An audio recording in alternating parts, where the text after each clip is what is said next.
All right, Josh, I am looking forward to this conversation for several reasons. You have an amazing background and it looks like it did some zigs and zags, but then it kind of got into a really cool space. Um, so tell the audience a little bit about yourself and how you got on this journey where you are right now. Yeah, and I think a lot of us, especially if we've been doing what we're doing for any length of time, those zigs and zags are really kind of part of the whole story, right? So everything is built Absolutely. upon everything that I've ever done. So, Mhm. even though like I went to college for like family therapy and I was a journalist in the United States Navy for 5 years. Well, I'm not a journalist today. Well, like, not really a journal, kind of a journalist Mhm. today. Um, you Mhm. know, that is part of who I am. Went Mhm. went to school for Yeah. family therapy, family science. I'm not a family therapist, but boy, do I use that every single day. So I think a lot of us hopefully look at most of our experiences, maybe not when we're younger, we don't recognize how valuable all of those are, but I think I've crested into my 50s now, and I look at all of those, and I wouldn't trade any of them. Some of those experiences were really tough, right? So, as I mentioned, right out of high school, I joined the United States Navy, became a Navy journalist. I was a broadcast journalist, and one person that absolutely transformed my life, and he would have no clue. I mean, he's dead now, but Staff Sergeant Yeah. Adrian Cronauer, which you may or Really? may not know that name, but he was the subject of a popular comedy slash movie with Robin Williams called Good Morning Vietnam. That Oh was my Adrian Cronauer, goodness. and And so you got to work with what's him, that? and you got to be mentored by him, is that what you're saying? It's not like Or was he Miyagi and Daniel's son kind of mentoring. He came in for a couple of days to my okay, journalist. well, So you I was saw at him. Dinfos, studying journalism and broadcast journalism for the armed forces. And Adrian Cronauer came in, very outspoken, very outspoken. I remember that. And but there was one thing that he said. See, up until that day, I looked at serving audiences as kind of a fun job because I was a kid at the time, right? Mhm. But then when he came and spoke, he talked about the sacred obligation that we have and, that our honor is based on our truthfulness and our honesty and being able to make hard decisions, which if you know his story, I mean, Mhm. that was he got in a lot of hot water for some of the decisions he made at the time during the Vietnam War as a journalist, as a journalist in uniform, and I use Mhm. uniform in air quotes if you've seen the movie, but Yes. history vindicated him. And that was his point is, there's going to be times when you may be asked to propagandize, and you have to use your conscience on that and find a way to get the mission and the job done while still honoring your integrity. And that if you violate your integrity, you have violated your trust with the audience. And but that said, if you can work with that heart, you will be able to impact hearts and minds more so than so many other roles right now. It really is like when you have an audience, and you are a speaker or you are a teacher, or presenter, or whatever. Don't take that position lightly, and don't think that, oh, I'm just here to get my stuff done. No, what you say might have a lifetime of impact on one person in that room, and that is a job well done if you can do that. But when you work and you do that work with that mindset, it really does affect how you're able to perform. So that was kind of what led me to a life of trying to discover how I do that. Because I was in the Navy for 5 years, then I went to college, then I started a string of internet or kind of tech-based companies, and one of them finally took off, and that was Savings Angel, which I have now been a syndicated newspaper columnist. I've been in the media over 2,500 times. I study and lead on consumer savings. Like I am the guy who can get you a deal, hookup, or upgrade on anything in life, and that's my persona that I've done with Savings Angel, my other company, for all this time. So, the 15 to 1,000 TV appearances, probably 1,000 radio appearances. Well, actually, it's over 1,000 now. So it's over 3,000. And then, like I said, my syndicated newspaper column is in 14 newspapers I've been writing forever. So now I was doing that work, and I got to a point where, and sometimes this happens for those of us who are founders, where things start to get a little easy. Like it's everyone's got to work their tail off at the beginning, but then usually you get a little bit of lift. You start bringing in some good people, and life gets a little easier. So I just started doing pro bono work in my local community. So I started working with a lot of veteran-owned business owners, minority-owned, women-owned business owners, and just serving on boards, doing pro bono mentoring, just opportunities to just give back, right, and do that proactively. Well, see, a funny thing happens, and I think anyone who's done similar work like what I've just described can probably nod their head. That is likely going to lead to opportunities. When you're just out circulating, doing good, you're going to build relationships with other people that for whom, for doing good is also part of their core value system. So you start circulating with other leaders like that, you're going to get opportunities. It just happens. So sure enough, I unintentionally started a PR consultancy and media consultancy because that was what I got good at. We created a 6-figure a month company with Savings Angel, and I did 0 paid ads, no marketing, no advertising. Everything I did was go out on stages, serve, give generously. Don't pitch and sell from the stage ever. Just give it all away. Be as generous as you can and treat audiences like adults. And they know how to find you, man. It's just like, and when you give them the space to do that on their own and they feel like it's their decision, then you usually are working with a more engaged audience anyway, because they feel like it's all their idea and you're not the one that's shoving it down their throat. Anyway. So this was about 7 years ago that I started doing some pro bono stuff, and then that led to some. It's kind of funny because I was kind of shifting into PR. I wasn't, I didn't go to college for public relations, so I felt kind of a little unqualified. And I remember talking with my friend who was the head of the PRSA here in Central Florida, and I said, "Someone wants to pay me to do PR. I'm not a PR person. Can I take that money?" He goes, "Man, you better take that money." So I'm like, okay, I guess I'm a PR consultant, I guess. And so I was doing that for a little bit of time. And we were doing a lot of work in the fintech space and personal finance and the money world. And one thing that we discovered is that a lot of brands, particularly at the time, were really hot on working with influencers. And I was a little bit of an influencer myself. I certainly knew a lot of people that were way bigger than me. So I would start connecting the dots in that world. Well, my list of friends kind of said, "Oh man, Josh, I appreciate it, but they're just going to pitch me their affiliate program. And man, I like you, but I'm not really interested in, just hearing another pitch." And so I kind of dissected that a little bit. And I thought, well, how can I improve that? And then I remember asking a few of my influencer friends, like, how did you work out these best partner relationships that you now have longstanding relationships with? And they would say, and this was the pattern I found, is it was organic. It just kind of naturally felt like it came together. Like we just became friends. And then we decided, so we became friends first, business second. And I thought, there's something to that. And then I thought about how I got all of my best business. And again, this is kind of in an account-based sales. Sorry, it's a long story. But I thought, it's like, well, where did my best clients came from? Relationships, right? It's just you're serving with other people pro bono. You're on a board. You're in a speaker lounge. You're in the VIP lounge. You're just kind of, just talking, just getting to know people and helping out and being a nice person. And like, well, I love business when it comes across like that. And then I was like looking at, as a consultancy, I'm like, well, maybe I should grow and scale this thing. And I was looking at all of the ways to do that normally, like what was the conventional advice for how to grow an agency?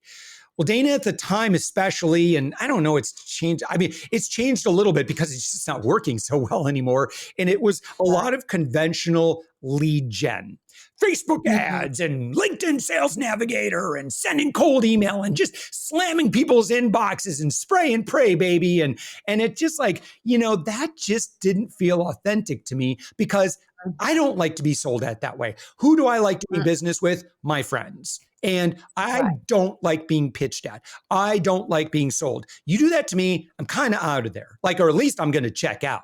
Right. And so what I did is I said, well, wait a minute. I've been podcasting. Matter of fact, I started podcasting back in 2007. Like there was Wow.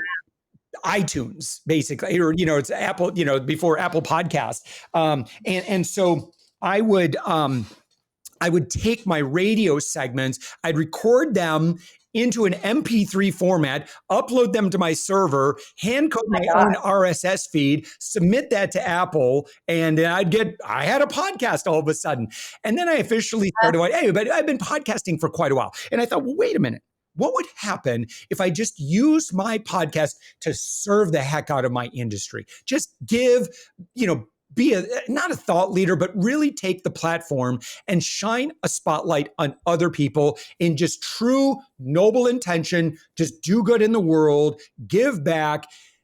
And Dana, I'm sure you can imagine what happened. My networking all of a sudden went on hyperspeed and I started getting a lot of great business. And then I had more of my clients are like, the PR is all well and good, Josh, but how do I do what you're doing?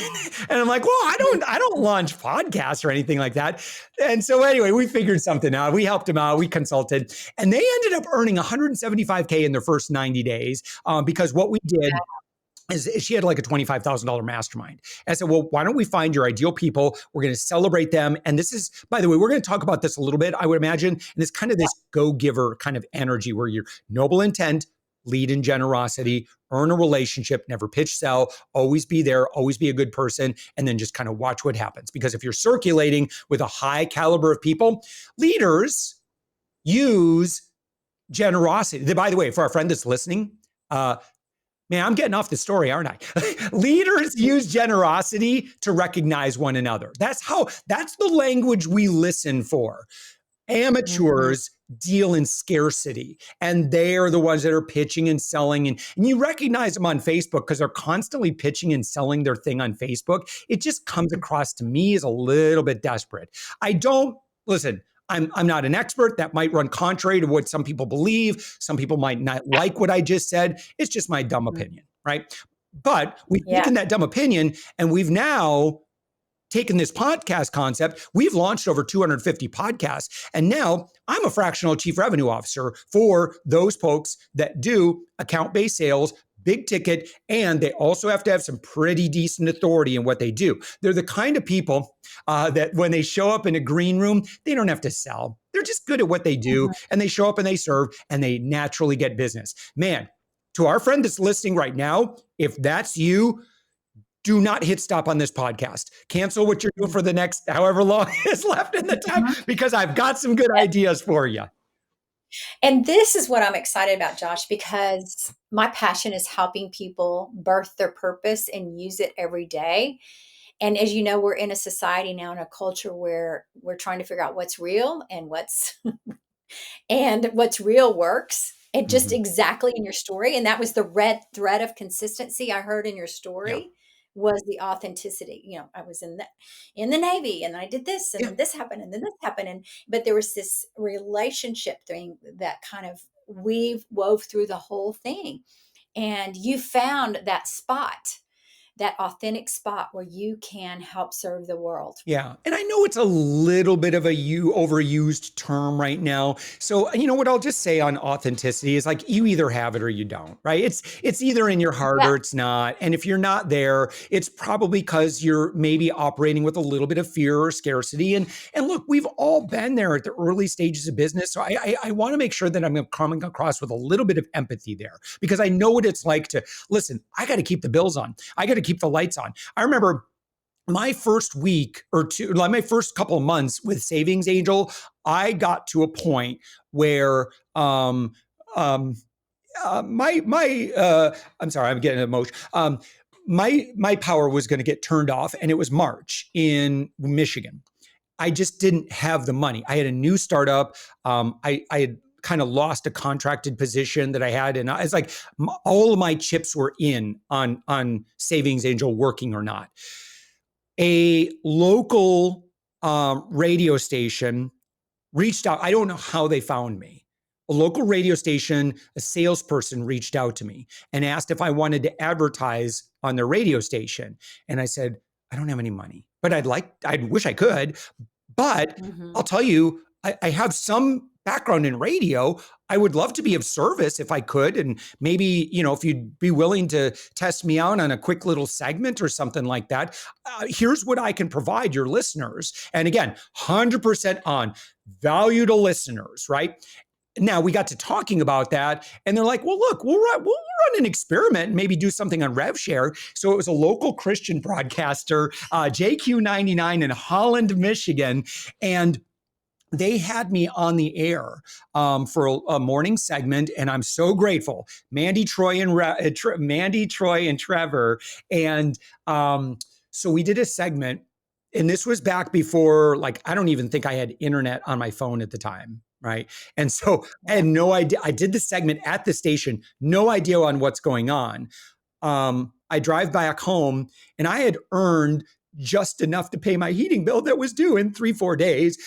So it's like, when you're driven, when like, I was kind of feeling like this feels like where I need to be. Like, this feels so in alignment with who I am and all of my past experiences. When it kind of comes Mhm. together, I think we've seen this when we see a performer on stage, and you just know, they are doing what God or the universe designed them to do. Like, we just saw Mamma Mia last night, and those performers last night, the singers, the company. I mean, you just saw some of those people are like, this is what they are wired to do. This is why they're on the earth, to perform in the way that they just did that. Everyone feels it. And so now it's like, when you're around someone like that, and that's, to your point on, knowing your strengths and working within your strengths, my experience is that people will coalesce around that, and they will support you in that. There's just something about someone who's operating in that level of energy, and people will either assist you or they'll get out of the way. But they can't Absolutely. deny that you are exactly where you're supposed to be. It's such a powerful dynamic. And it starts with your own mindset, right? Because if you think you can't do it, then they're gonna feel that around you, right? Yeah. If you think you can't. So how did you overcome some of these obstacles? I heard the obstacle of, "Oh my gosh, I'm down to my last dime. I Sure. need to advertise, but here I can go use this." I heard a pivot there of, "Well, I could do this." So how did you get yourself, because I think so many people on this road to alignment, finding their alignment, finding where they were meant to be, I think there's a lot of twists and turns. Yeah. And so share some encouraging words about that, and what brought you to think, Sure. okay, there's something else I can do here. I Yeah. can't pay for an ad, but I can sure speak. Um, so, so I'd say here's kind of my energy. First off, let me just share the practical reality of my situation, which I would not advise for anyone. Do not put yourself in this position. There's a line from an officer and a gentleman when Richard Gere goes, "I got nowhere else to go." That was my situation. Like, Mhm, I burned the bridges, or burned the mhm, ships. And I forget where that comes from. But I remember I mhm. read that analogy in, like, Entrepreneurship for Dummies or something like that back in the day. And they talked about that burn the ships attitude. And I'm like, okay. Honestly, I would never advise someone to do this, put themselves through this, because it was way too much stress, and my poor family, anyway. So there was that. But it really is, um, soul searching, right? And so I would start with an assessment, maybe. I think, Mhm. Real Dana, quick you might assessment, have some yes. help around that. Yes, yes. Yeah, that's So, going to be yeah, really the strengths helpful. assessment you're talking about, yeah, Yeah. so that's one Yeah. thing. Do you know I there's think another thing I want to throw, and I'm sure you know about this too. Toward the end of one of my favorite books of all time, Atomic Habit, yeah, toward the end of this absolutely. book, he really starts to get into answering the question of, what should you be doing? And, Mhm, I think a lot of us, we're given this advice do what you love and you'll never work a day in your life, right? And I don't mean to Mhm. belittle that. I mean, it sounds good and Right. stuff, but the reality is that may or may not be a good plan, right? If you love to Mhm. play acoustic guitar and you want to make money at it, you can go for it. But Mhm. that's, there's a lot of starving artists out there. And what I'll share is that even if you want to make it big an acoustic guitar performer or whatever, the business side of that is going to be just as important as the performance side of that and the artist side of it. You have to be network. You have to work the business side of it. Otherwise, you won't be able to afford to do what you're so passionate about. So I think what Adam Grant says, is he says, listen, or I'm sorry, James, not Adam Grant, James Clear. He says, you should try to find the things. Yeah, if you love it, great. That's awesome. Hopefully that's great. But another thing that you might want to look for is what are the things that you can do that other people get tired of or bored with kind of quickly, but it's still valuable. In other words, people Mhm. get paid or make money doing that thing, but for whatever reason, like other people look at that and go, oh my God, there's no way I could ever do that. Like, for example, like for me, doing my own accounting, ugh, like Yeah. taxes, ugh, there's no way, right? So I hire people for that. So, Mhm. operational leadership. I'll do it if I have to, but I don't enjoy it. It's the kind of stuff that's a little bit of a tax on me professionally. And I start to, as a business owner, I start to dread going into work if that's the work that I have to do. But then it's weird. For whatever reason, the way that I'm wired, I can podcast 4 or 5 hours a day.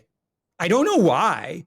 I don't know why. Other Tell people you would look at that and go, because it's like when I tell people I do a daily podcast, immediately I see, and I see this exasperated look on their face. And they're like, how do you do a daily show? Especially like if they're a weekly podcaster and they're like, what? oh, it's so much work, blah, blah, blah. I'm like, listen, it's kind of like Captain America, man. It's like you just keep getting up and you expand your circle. Yes, going from 0 to 1 episode a week was a big stretch for me.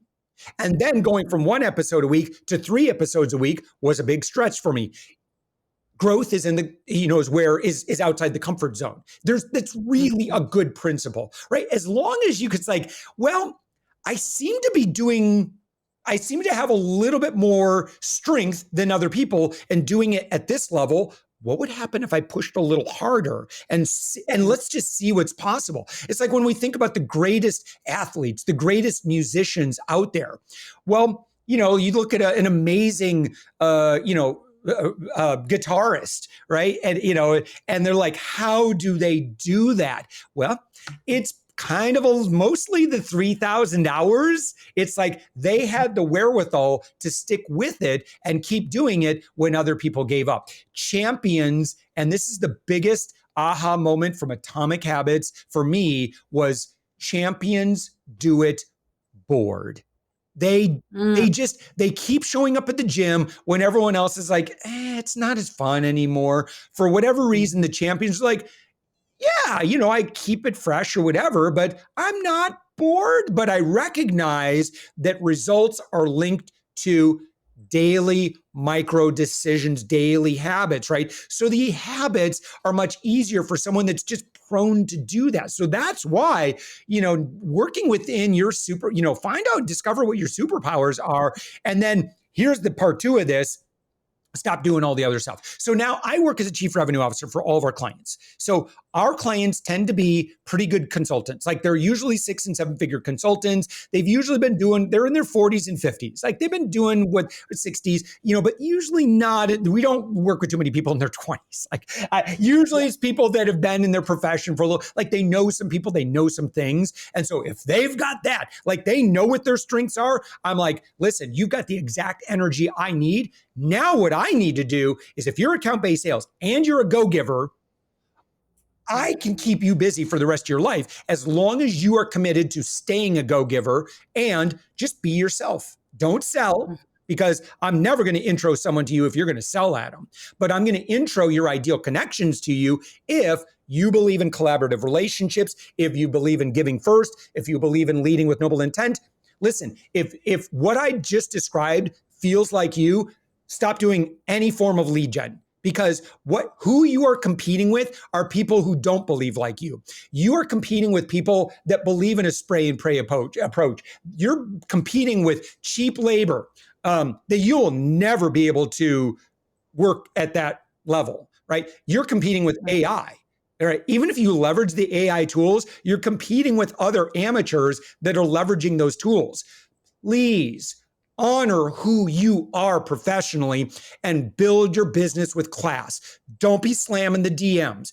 Don't be slamming the cold email. Don't be low key selling on Facebook in a desperate manner. I mean, it's cool to tell stories about who you are and what you do, but lead in generosity at all times. But like I said, do it in a way that I don't know where I'm meandering to. Can I just? No, but here's what it is. I don't I even know remember what the exactly what original it is. question was. I bet if we did your strengths, I bet communication would be number Yeah, one well, or yeah, close to and it. I And don't know. Okay, people with can I share this? Someone might look at, and I'm not saying this show is a demonstration of my ability to do this, but there might be times that you might look at my body of work and go, okay, the guy's probably pretty good at what he does. That is not at all because I was innately talented at that thing. I am not. I promise you that if you go back and look at my first TV segments, if you go back and listen to my first podcast, you're going to feel pretty good about yourself because I was pretty awful. In fact, I'll tell you what inspired me to go headfirst into podcasting. It was listening to Pat Flynn, Smart Passive Income. And I was like, I wanted to listen to Pat's first dozen episodes. So I started at the beginning. And I'll just tell you right now, I don't know if these episodes are still up or not, or if he's redone them or whatever. Dana, I don't know if you know who Pat Flynn is. In the podcasting world, he's kind of an old school guy. But anyway, his first episodes were not good. Same thing with like Tim Ferriss. And like there's some other ones. Like if you go, YouTubers, go look at like big YouTubers' first videos. Most of them are pretty crappy. They're really bad. That should give you hope. Because again, a la Captain America, you just keep getting up. You just keep showing up. So the power is in the doing, right? Arthur Schopenhauer said, do the thing, have the power. So if you do something, it's like the Beatles. The Beatles truly stepped into their greatness when they went to Germany because they had time to be on stage. And Malcolm Gladwell documents this in, I think, The Tipping Point, right? Where he talks about, I could be, forgive me if I'm not sourcing correctly, but it's like Bill Gates at the computer lab, the Beatles in Hamburg, Germany. They put, many, many, many, many, many hours of stage time every day in.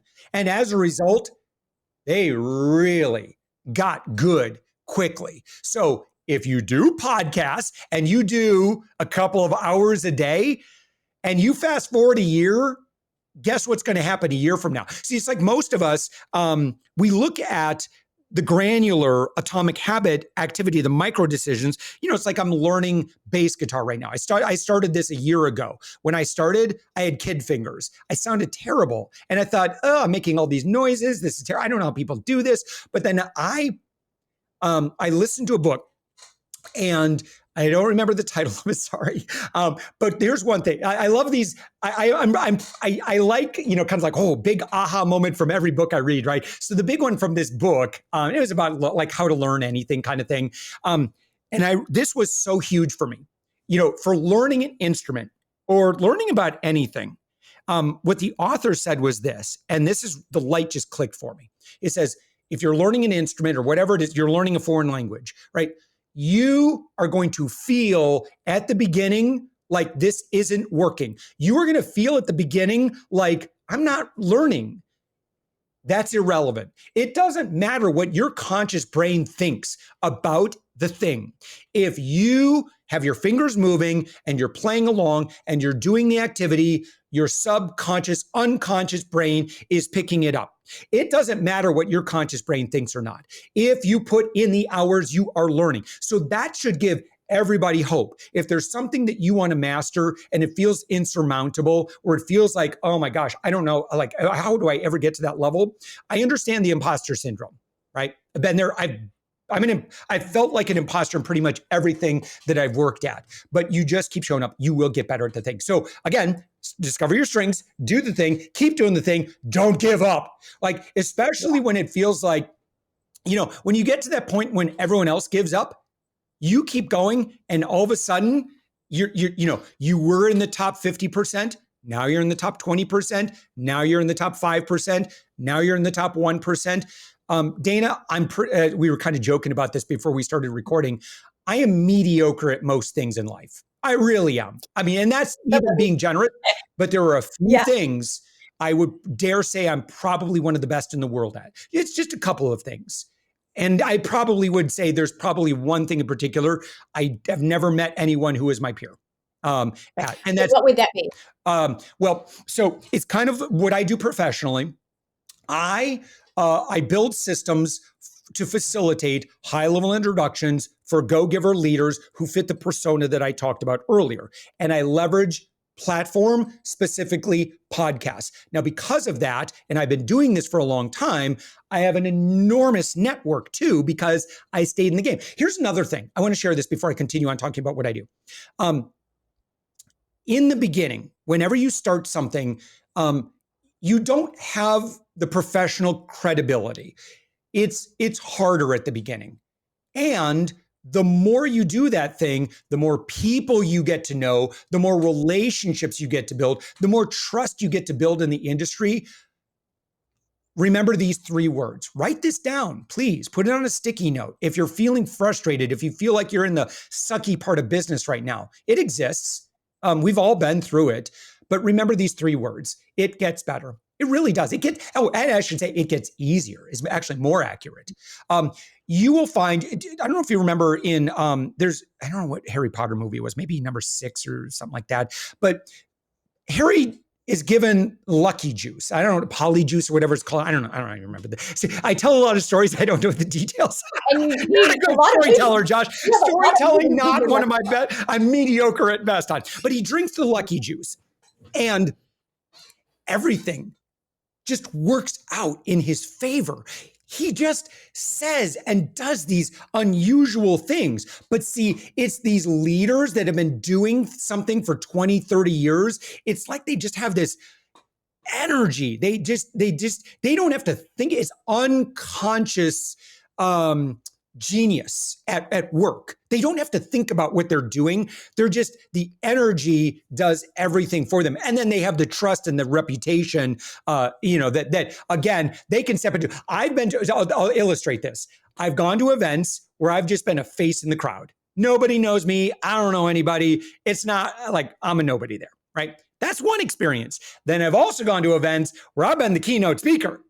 And that's a completely different experience, because afterwards everyone's like, oh, can I get a selfie with you? Oh, can I pick your brain? Da, da, da, da. Like you get like all of these opportunities just fall in your lap. Okay. I think we all wish for that to happen immediately. I'm telling you, that is an inevitability if you stay the course. Just pick a thing, become the best in the world at it, and it's an inevitability. You will create the results, because if someone else did it, you can do it. There's nothing that's ever, it's like, I used to be a heavy dude. I used to weigh 230. I don't weigh that much. I'm like, about ready to hit my 150s right now. So when I lost my big weight back in the day, and this is a while ago, it's not a good show, The Biggest Loser. It's not, like I said, I don't recommend it, because there's a lot of reasons why that's unhealthy. But I was inspired by the fact that these people were able to put the work in and get results, even though, again, ethically, I don't believe, in some of the aspects of that. But then I think I forget what season it was, but they lost a bunch of weight, and then one of the final episodes is that they all had to run a marathon. And I'm like, what? These big people who are now less big are running a marathon? That's only for professional athletes. Only professional athletes run marathons. Well, you know what I found out, Dana, is most people could probably run a marathon if you're in generally good health, right? You may not be able to run the whole thing, but you can finish it. And so that became a goal for me. And I said, if they can do it, I can probably do it. And I got a book by Hal Higdon, And it's basically the beginner's guide to running a marathon. It's kind of a couch to marathon kind of thing. And it took a little while. And at first I couldn't even run around my block. And I got winded and I'm like, oh, this sucks. There's no way. And then I was able to do it. And then I was able to run to the pond and back, which was 2 miles. And then I was able to, and when I did this, Dana, I got back and I'm getting all emotional on this podcast interview. I got to a point where I could run to the back gate of our subdivision, our big neighborhood area development and back. And that was 4.5 miles. And when I was able to do that without stopping, in other words, I could run the whole thing. And I was granny jogging, but when I could keep running that whole distance and get back, I'm like, oh my gosh, it's amazing how our bodies and our brains and our support network will rise to support us. Our body will accommodate and will adapt to meet us in this this vision that we have for ourselves, this fire that we have. That, it's like if you want it bad enough, you'll find the people. It's kind of like when I had nowhere else to go at the beginning.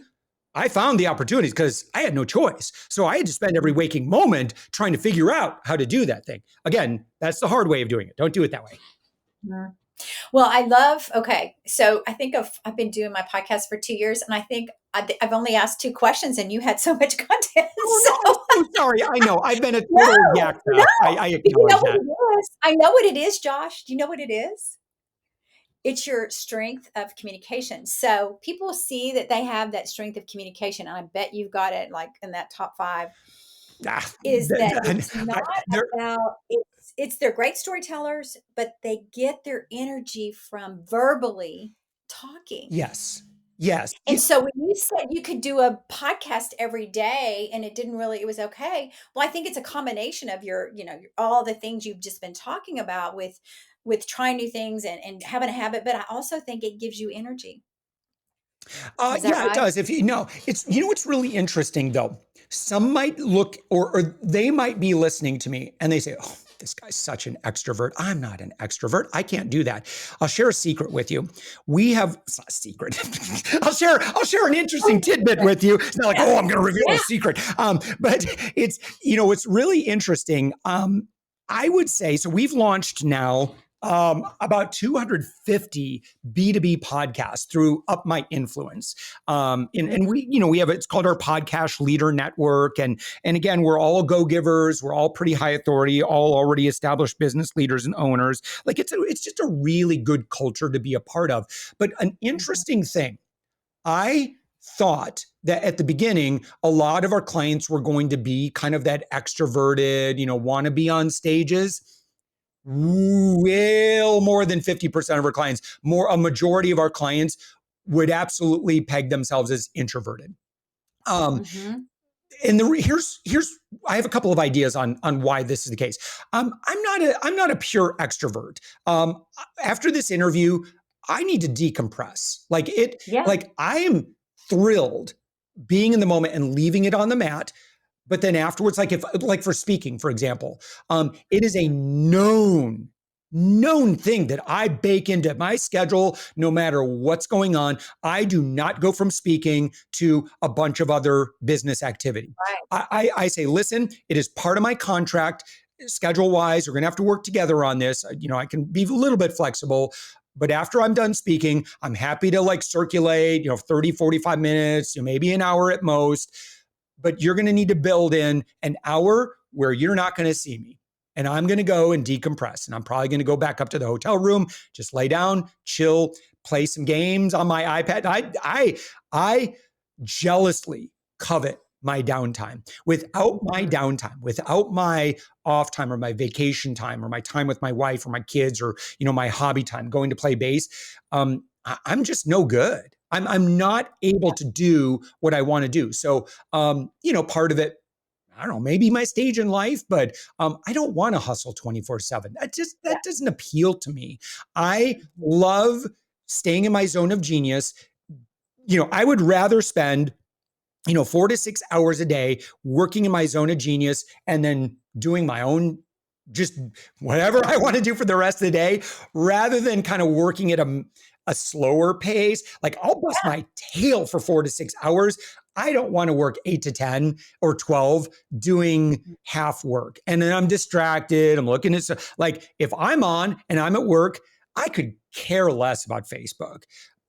Yeah. But when I'm on downtime. Like I feel like when we can better compartmentalize our life, that is such a superpower. Those of us who have that and that ability to compartmentalize and stay in focus. But again, I think those of us who jealously covet their downtime are probably better at compartmentalizing. That's my speculation. Well, I think you've got good boundaries. It's really about Oh, managing yourself and what your boundaries are. And it's like, your gift, but its yeah. limits, and how when you have to turn up and on. So as we get ready to close out, Mm, can you, Josh, I'm interested, for those people out there that are curious about advice that you would give them for somebody who's struggling to align with their true self. mm, They're trying to be something they're not, and it doesn't feel in alignment, yeah. like the alignment you've been Sure. describing. So what are some things that you found that have helped you Yep. and even the people you work with Number one. that Number one by align? a country mile. Go talk with a lot of humans about what you do. You just need to be talking with lots of Mhm, people.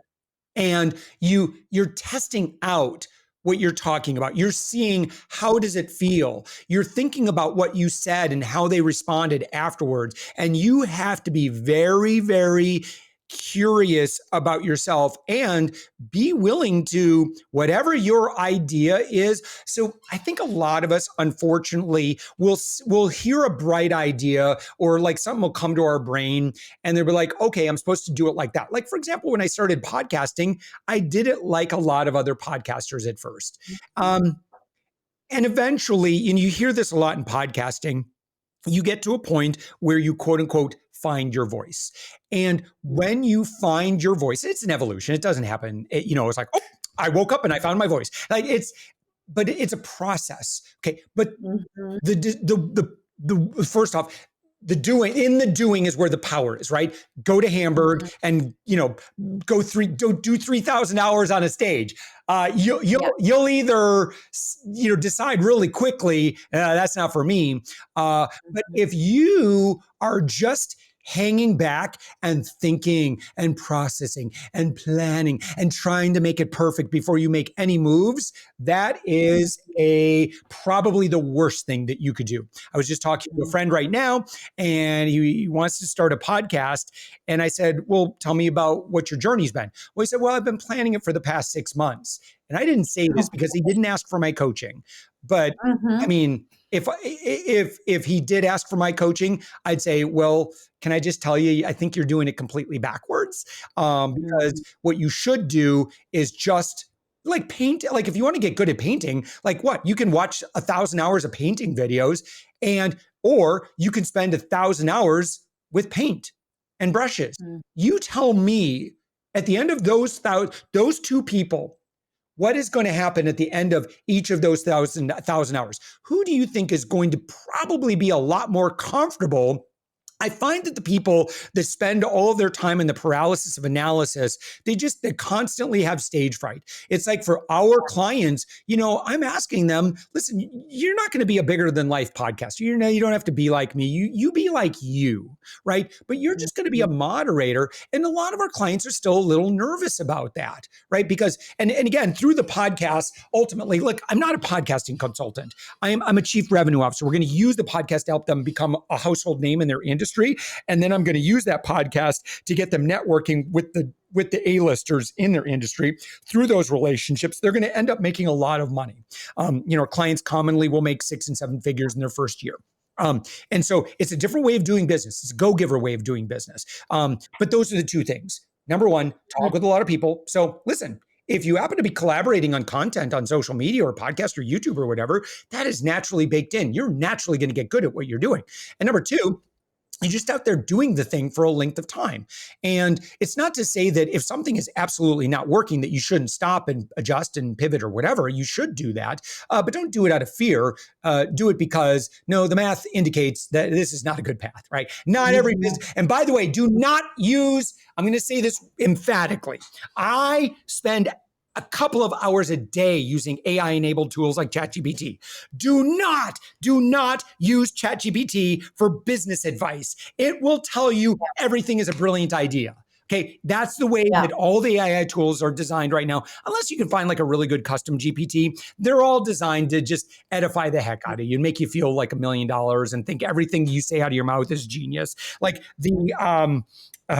I forget, the sycophancy is like through the roof normally with ChatGPT. So don't do that. But talk Right. with real people that have been in the trenches and have done the thing, because people like a good coach is probably they're paid to be very honest with you. Like if you come and work with me, like I'm not gonna, like we're gonna, like everything we have to do needs to have business justification. We have to get ROI. I'm a revenue officer. I'm not a here's how to spend your money officer. Like I Mhm. got to get money quickly. Anyway, sorry. I'm looking at the clock. I just want to honor our Yeah, time yeah, together. yeah.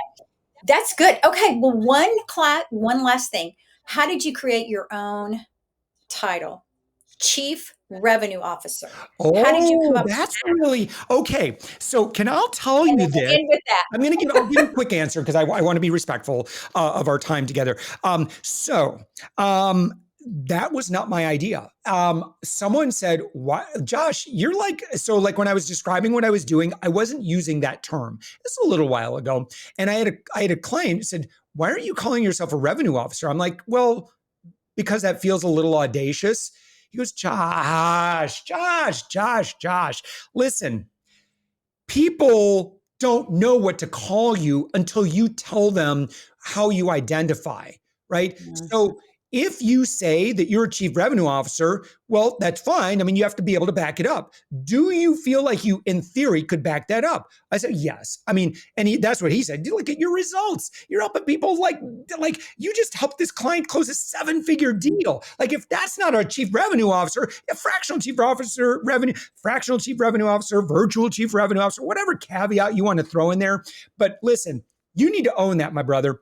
And I said, okay, I'm uncomfortable with that. He goes, yeah, I know you're uncomfortable with that. That's because of, humility or whatever. Okay. But sometimes we need that friend to help us to own our greatness. Because I think most of us with a good heart, it's very rare that you find someone that's got that level of arrogance or, Mhm. kind of like most people are not that way. Okay. We're not egotistical in that way. It is uncomfortable for us to try on a new role. But what I would say Mhm. is test it in a couple of conversations. When someone asks what you do, take that next title. I mean, if you can, obviously, if you're working for somebody else, don't take a title that's not yours. Yeah. But certainly, think about who you are and what how you describe yourself. Go ahead and test a Mhm. couple of other titles and watch how people respond. Can I tell you this? When I Yes. got very clear about my role, who I am to my client, my sales conversion rate increased by about 25% across the board. And Bingo. and There's your alignment, people, right? this is the biggest thing. People Mhm. treated me differently. That was the biggest thing I noticed right out of the gate. I'm not How getting did people treating how me like I'm just some person selling a service, some vendor or whatever. They treated me like the leader that I showed up to the meeting as. Even if on the inside, I felt a little uncomfortable with that at first. Now, Mhm. I'm not as uncomfortable with it. Mhm. Because that's the That's great. role that people need me to be. They don't need me to be a vendor. What they need is a leader. Do I have the ability to fill in and share that leadership burden within their organization? 100%. I've done it a couple hundred times now. Dear God, I should have some Mhm. comfort level in doing that. So again, I needed a friend. And that's another reason why I suggest you should work with a coach or consultant who does stuff like this so that you can step Absolutely. into your greatness because you deserve it. The world deserves it. And the next person that you get to be of service to, they deserve it. Oh, that's a great way to end. Thank you so much today, Josh, for helping. And great content. So thank you. I've really enjoyed your energy and hearing all of your great ideas and suggestions. So Dana, thank you. it's been such a joy to be here. Thank you so much for inviting me. Sure.